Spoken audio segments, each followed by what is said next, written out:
అపరిచితుడి cinema చూసారా? అందులో హీరోకు multiple personality disorder అనే వింత జబ్బు ఉంటుంది. అందుకే రకరకాల మైండ్ సెట్లతో వింత వింతగా బిహేవ్ చేస్తుంటాడు. రేవంత్ రెడ్డి కూడా అదే టైపు.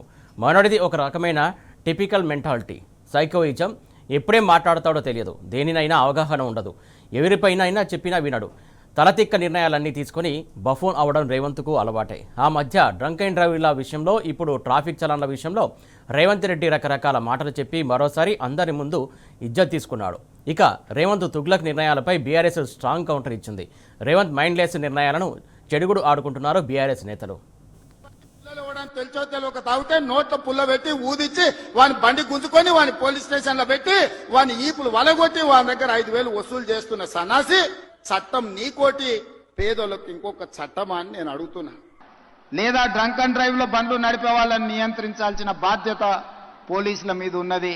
వాళ్ళ మీద కఠినంగా కూడా వ్యవహరించాలి.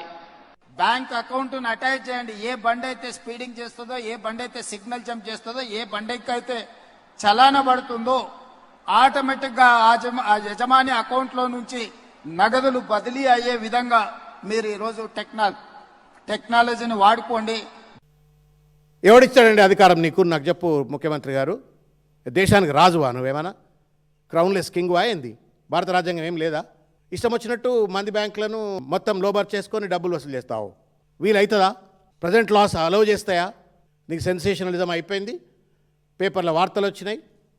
ప్రజల్ని మభ్యపెట్టాలా, అదిరించాలా, బెదిరించాలా? ఇది ఎక్కడ రాజకీయము? This is licensed extortion. Revanth Reddy గారు గీత దాటితే చాలాను కదా, మరి నోరు జారితే చాలాను ఉండొద్దా సార్? రేవంత్ రెడ్డి గారు పొద్దున్న లేస్తే నోరు జారుతున్నారు కదా.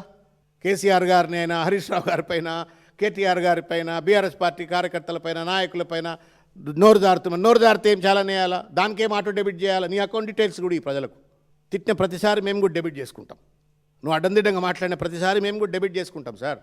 చాలాన్ల వసూళ్ల కోసమే రేవంత్ రెడ్డి గారు ముఖ్యమంత్రి అయినట్టు, హోంమంత్రి అయినట్టు, పోలీసులు ఉన్నట్టుగా ప్రజలను పీడించుక తినటమే ధర్మం అయినట్టుగా వ్యవహరిస్తూ కనీస బాధ్యతలు గుంతలను పూడ్చండి. ఫస్ట్ మీరు గుంతలను పూడ్చలేడు చాలాలను వసూలు చేసే హక్కు ఎక్కడిది?